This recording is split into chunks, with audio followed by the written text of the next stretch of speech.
আমরা বলেছি দুইটা বিষয় স্পষ্ট করা দরকার। একটা, নির্বাচনটা কখন হবে, আপনি যে সময়সীমা দিয়েছেন এর ভিতরেই জনগণের কোনো ধরনের বড় ভোগান্তি না হয়ে একটা কমফোর্টেবল টাইমে এই নির্বাচনটা হওয়া উচিত আমরা মনে করি। আর 2 নম্বর, আমরা বলেছি এই নির্বাচনের আগে অবশ্যই সংস্কার এবং দৃশ্যমান বিচারের কিছু প্রক্রিয়া জনগণের সামনে আসতে হবে।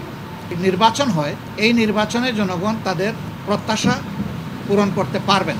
আবার সব সংস্কার এই সরকারের পক্ষে করা সম্ভব না। মাত্র 5টা সুনির্দিষ্ট বিষয়ে তারা হাত দিয়েছে, এতটুকু নিষ্পত্তি হওয়া উচিত সন্তোষজনকভাবে।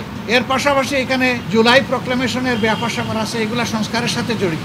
তো অনেক দলের দাবি দেওয়ার মধ্যেও কিছু ভিন্নতা আছে, এটা থাকবে, দল যেহেতু আলাদা মতেরও ভিন্নতা থাকবে, এটাই স্বাভাবিক। গণতন্ত্রের সৌন্দর্য হচ্ছে আমার মতটি আমি প্রকাশ করব, আরেকজনের মতের প্রতি আমি শ্রদ্ধা দেখাবো। আমি কারো মতকেই তুচ্ছ জ্ঞান করব না, উপহাস করব না এবং কাউকে অপমানিত করব না। কিন্তু আনফরচুনেটলি এই সীমা আমরা অনেকেই রক্ষা করে চলতে পারি না, আমাদের পারা উচিত। গণতন্ত্রের স্লোগান হচ্ছে let us agree to disagree. আসো আমরা এক হই যে আমাদের ভিন্ন মত প্রকাশ করার অবকাশ আছে, সুযোগ আছে।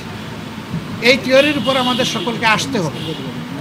আমরা বেশি দেশকে ভালোবাসি, ভালোবাসার জায়গা থেকে দায়িত্ববোধের পরিচয় দিয়ে আমরা সবাই যদি এগিয়ে আসি এবং আমরা যদি সংস্কার প্রক্রিয়াকে অর্থবহ সহযোগিতা করি, তাহলে একটা অর্থবহ সংস্কারের মধ্য দিয়ে একটা অর্থবহ নির্বাচন নিশ্চিত হতে পারে ইনশাআল্লাহ। আমরা সেই দিনটির অপেক্ষায় আছি। সমাজে যে অস্থিরতা দেখা দিয়েছিল এই বিষয়টাকে কেন্দ্র করে, প্লাস বিভিন্ন ব্লকেটকে কেন্দ্র করে আপাত দৃষ্টিতে তা কিছুটা কেটেছে। আমরা এর স্থায়ী নিষ্পত্তি চাই। ইস্পাহানি বেকারি ফ্রেশ, স্বাদের আবেশে একটু আয়েশ।